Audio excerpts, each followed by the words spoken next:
So this is the View, well actually this is the Thermaltake View 32 case. It's fully RGB, it's got 4mm glass, which is on the side panel here, on the front panel here, on the top panel there, and on the side panel where you can see all your creations. Now let's talk about width, height and depth, which would be, it's 227mm in width, and in height it's 524, and in depth it's 480. The approximate weight of this little beast is 8.2 kilos, or kilograms to be precise, which I don't know what that is in pounds, but yeah, okay. But so basically this is a case for people that really want to show off their creations and cable management or cable management skills, obviously in this case. This case is just like very precious. You drop it, it's going to break. It's made out of glass, but it's also made out of metal as well. But just looking at it straight away, on the top we have two USB 3s, two USB 2s, headphone jack, a microphone jack. We've got hard drive or hard disk indicator LED. You've got RGB button, obviously an RGB button that controls the RGB fans that are included in this case, as well as a reset button and a power button. And the power button feels nice and clicky, doesn't feel really cheap. It feels nice and tactile. The reset button just got a nice clicky button to it. If you've got little babies, they'll, well, they wouldn't because they have smaller fingers. But anyway, enough about that. Yeah, it does feel pretty nice. So basically you've got the little I/O, instead of being on the front there, it's at the top, which is a nice little feature. And then you've got the glass on the top as well for the top panel. And then on the back, we do have a 120mm fan on the back here, as you can see clearly. But it's got, instead of having slots, it's got like a slot that can fit 5 different positions of a 120mm fan. I just don't really realise what, they just didn't put a moving slot anyway.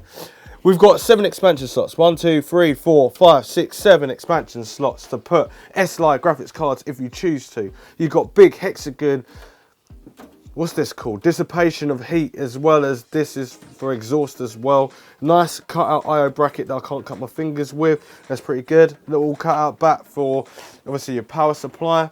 And as you can see, there's an air vent as well. This is a good little added feature, and it's about, I'll say 2 and a bit centimeters in depth, where you can obviously exhaust heat from the back, which is good because obviously you've got the MOSFETs, the phases and chokes with all the heat sinks there as well. So all heat's trying to escape, and obviously heat rises.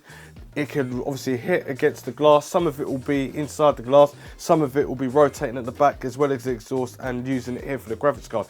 I really do like that little feature. Now we've got swinging suicide doors. Ah! We could just fly out of there pretty easily. And if I just lift the top off, it's like I've got the glass, no problem. So these are on hinges, like really good quality hinges with 4 Phillips screws on there. They look like the sealed ones. So yeah, that's good. I'll just put this over there. There's no shroud at all. And the reason there's no shroud is because there's no shroud. Thermaltake didn't put one in. But the good thing about it though is that you really do need to work on the cable management if you really want it to look really good. On the top here, you've got these little rubber foam pads which supports your power supply, and all the shock absorption is taken from the vibration of the power supply. But if you've got a really good one and you're not really using it for overclocking and you don't have the fan spinning up, then technically you won't need it. But for the people that want to spend a little bit less on power supplies, this is what it's there for. So it just gives it a little bit more height, and obviously that's what it's there for. Anyway, your cables will obviously fly through here, no problem. SSD here, SSD here, SSD here. You got grommet holes, and we'll do the finger thing on here. No problem whatsoever. Plus, you get another 2 120 RGB fans. Now, these RGB fans are the ring fans, but they're not the top of the range ring fans that you've seen in my other previous videos, where you can do like 2 billion colours of absolute madness with unicorns coming out everywhere. But these are like the old school Ataris, no, not the Atari ones, I'll say like the old school PlayStation 1 sort of RGBs, but it will work. It's really nice. It's got like a tube of light in them, and obviously it just looks nice. But I do have a separate video on these fans actually, so you can check it out because the link will be in the description down below, so there's no problem with that. Anyway, this fits ATX, micro ATX and mini ITX, so no extended motherboard, so you can't have any massive motherboards, even though it looks like a fairly big case. Now, for water cooling, this is going to be perfect for, because you've got all of this space to even put in like a big pump or a Thermaltake pump reservoir, one of their long ones or one of their little shorter ones. It will definitely fit in there. Plus you've got SSDs. Now if you're using this sort of case, then obviously you could use NVMe's as well, and then get rid of these like little box things that hold your SSDs on, where it's got like a little picture frame so you can see like your SSD, how classy it looks. But it doesn't, so it doesn't really matter. But anyway, on the front, look at this. How'd you get this damn front off? Do you get the front off like this? Oh right, okay. Oh, that, do you know what, I am quite impressed actually. I am quite impressed. The front, look how smudgy it is. You've got to give this a good old clean, haven't we? So obviously it's got Thermaltake logoed, and it's just like really nice touch there. Then it's got like these big clips that are being stuck to the glass, but the glass is not too heavy, but it still feels good quality, and it's just slightly a darker tone, so it's got like a hint of blue and grey to give it that extra RGB performance. Well, RGB doesn't even give you performance, but some people may think a bit of colours are going to make it go faster, but it's not really. It just makes it look nicer. Anyway, you've got the 120mm fans in the front here, and this is quite awesome. But the only thing is, you've got like little breathing holes, and it gets a bit plasticky. And I don't know why it's getting plasticky when it could have just been glass. I mean metal, and then, well, anyway, I suppose they're cutting it on the weight, ain't they? But there's no way of me getting the filter out that side, because the filter's underneath the bottom here, which we'll get to in a minute. But anyway, these fans come with shock absorbers, and they are quite expensive, these RGB fans, and to have all this glass on here as well as RGB fans and all that space, that's pretty decent, to be honest with you. Anyway, we've got more suicide doors on this side as well, so all I need to do is just turn it a little bit, and then attempt to move that bit of glass out the way, and then I'm still not getting anywhere. So, oh, this is a little bit wonky donkey there. How'd you get this out? I don't know how to get the glass off. So what I'm gonna do is still attempt it in this video. It's actually glass. I don't think this glass actually comes off, does it? Anyway, it moves nice and smooth. Obviously, there's a definite weight difference, so you've got some decent glass there. But yeah, this does come off. I just don't know how to get it off. And oh, God's sake. Alright, I'm just going to leave it on just in case I break it. But it does come off. Trust me, it does actually come off. I don't know what's wrong with me today. I just can't get it off. Alright, anyway, now I've got... What's that? Hey. Right, anyway, it comes with obviously your box, all your screws and everything. So your standoffs and your screws, your SSDs and mechanical hard drives. And then the other screws that you might need. These are all nicely insulated cable ties. I don't like the feel of them, but they're good because they run flat, so you can push them against the things, but there's nothing to hide it because it's got glass and everything like that. You can fit 3.25-inch hard drives, mechanical hard drives in the bottom here. It does have little rubber feet as well to shock absorb, to take the shock or the like vibrations that are going to be happening with mechanical hard drives. You've got a fan controller here on the side, and yeah, it looks pretty decent. It looks good because I can see that there's cable Velcro straps here, so that's really cool. You got your HD audio there as well, got more Velcro wrap there. You got your USB 3, and then you got, oh, they didn't do it. I don't know why they done it. SATA, put eSATA on it. eSATA power would have been better. This is quite thick and bulky. They've put a Molex connector in there. Don't like it already just for that. There's another, oh, what's this? This is a fan bit that goes into the box.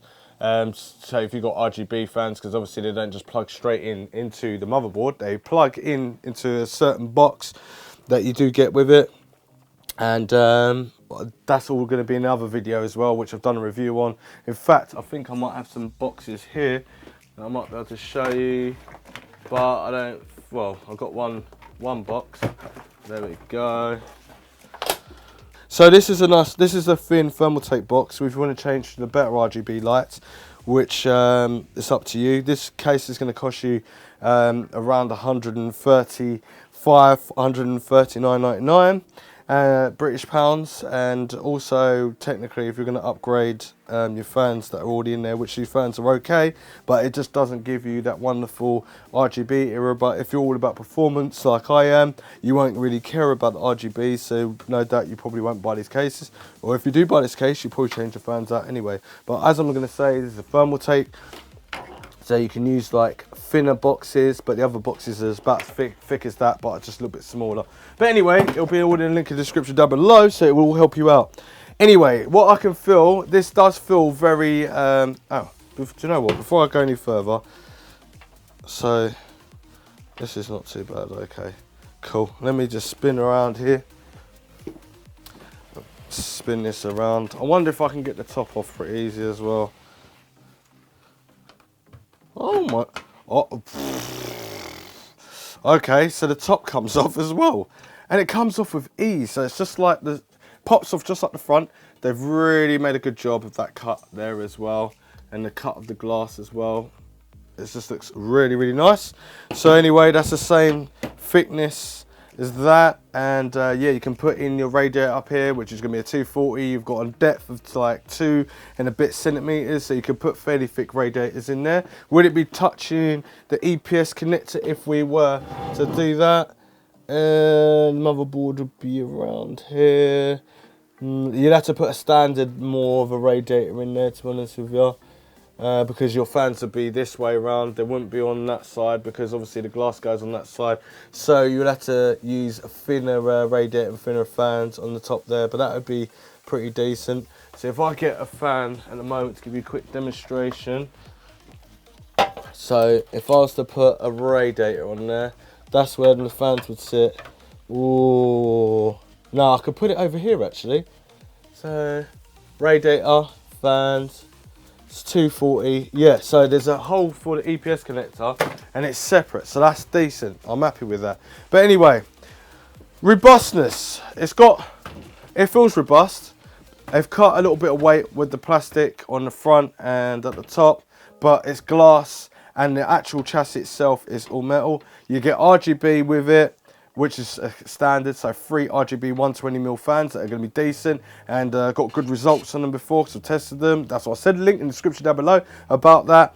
Obviously got all glass, which is pretty cool, but it's not for everyone, because not everyone's going to want to be like, I wanted just glass on the front. Well, you should have bought a different Thermaltake case then, and not this one. But it looks really nice. I do like the top where it's got glass, and I do like the front that's got glass.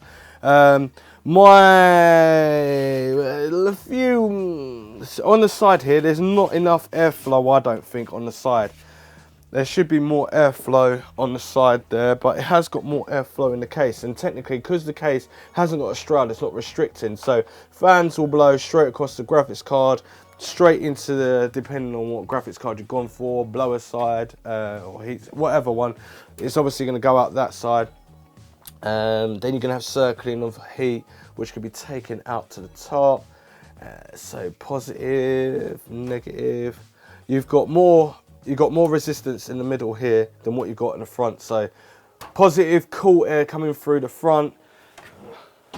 So if I spin this around, positive air going straight through the front, and then going all over the graphics card, straight out, whisking through. You've got air vents at the top here, which is a nice feature. And then you've got air vents up here. So they're all working out more the heat at the top of distribution, but getting the cool air in the front is going to be a little bit harder, but that means that you need to turn your fans up. But these fans are pretty good, they're not loud or anything like that, so that's not too bad. But anyway, would I buy this for $139.99? Now, if my cable management was on form, yes, I would. But if it's not, it will be kind of pointless because it makes it look very untidy. But with a few like YouTube videos or a bit of practice and that, you can make cable management look nice. And when I first started out with computers, I was like, I just wanted the best case that could see my whole design, my little creation, what I've done. And I just kept working on my cable management and I got it up there. But there is people out there that are really, really like sick, like really good. But anyway, the quality of this case, it's got loads of glass. It's got metal, it's got a bit of plastic in there to take the weight down. Plus you've got 2 USB 3s at the top. You've got all your central direction for like putting all your headphone gear in and that. This is a proper little gaming station. You got RGBs as well. You got good airflow, what I can see from this case. You got suicide doors. You do only have one filter. And I did say I'll come back to that. And that's the one filter that you get there. That's straight under the power supply itself. You do have a standoff of about 3 centimeters off the floor. So if you wanted to put this on the carpet, you could do. But then put it on the carpet with glass, it's going to obviously start to get all the little microfibers all on the glass. So that's a bit of a problem. You can put mechanical hard drives. They do think about you on there. They do have like drives that you could put in there, but it's not really technically usable because you've got glass on the front. But yeah. It comes with, it is what it is. The Thermaltake do a wide range of things, so it depends on what you want. If you're a gaming creator and you're good at cable management, this case is for you. If you're just starting out and your cable management's crap, do not buy this case because it's not going to be for you. But it will be for you if you just don't care about your cable management as much and you really want to obviously work on that and make it better, then you can get decent airflow through the actual case. Now there is different arguments about obviously positive air, negative air and all that sort of stuff, and what kind of components you're using that produce heat and how you're going to work it, and whether you care about fan noise or not fan noise, and all of that is up to you. Yeah, so technically would I buy it? The question is yes, because I'm good at cable management and I like the fact that you get 120mm fans, and I do like a bit of colour in there. That saves you the point of buying your own. But because it's at that price point, they put the RGB fans in that case, which means that this case is more that you're not going to be swapping out your fans because the case is like over 100 odd quid. So that means that you'll probably be going and looking at KB Lake 7700K or 7700, or you'd be looking at Coffee Lake 8700 or even Core i5, like, and then upwards. Those are the people that this is going to be for, so people are going to spend a bit more money. So I hope this is enough information. If it wasn't, leave a comment down below, tell me what I could have added. I could probably add something in the community tab because I do have a community tab. I can add some pictures, some videos or whatever, just add a little bit of information that I might have missed. And don't forget to subscribe so you can be up to date with more content from me. And if you do like this, don't forget to subscribe, which I will say again, subscribe, and share to everyone that is interested in computers. If they're not interested in computers, I don't care, just share it to them anyway, so they can get interested in computers. If they're in debt with their mortgage in the house, don't worry, buy a computer, it will save the day. Be a gamer, you make loads of money, loads of people do these days. Anyway, that was just a joke. Anyway, I will see you next one, thanks for watching, and don't forget to follow me on all social media. So I did actually miss the fact that you could put an actual radiator in the front there, which is obviously a 1x 360mm. It's not actually a 280, it's actually a 360 and a 240. You can put a 240 at the top if you choose, and then obviously a 120 rad on the back as well. And obviously clearance issues, if you're going to have any, with obviously the computer itself, so if I turn it like that, the maximum CPU cooler height can be 160mm and the maximum GPU card length 400mm. You think that you'd be able to put 800mm on the side of this case, wouldn't you? But yeah, maximum is 400, and yeah, the PSU, if I remember rightly, is 220 is the maximum PSU length as well. But just because I actually forgot it, but yeah, don't worry about it, it's in the video.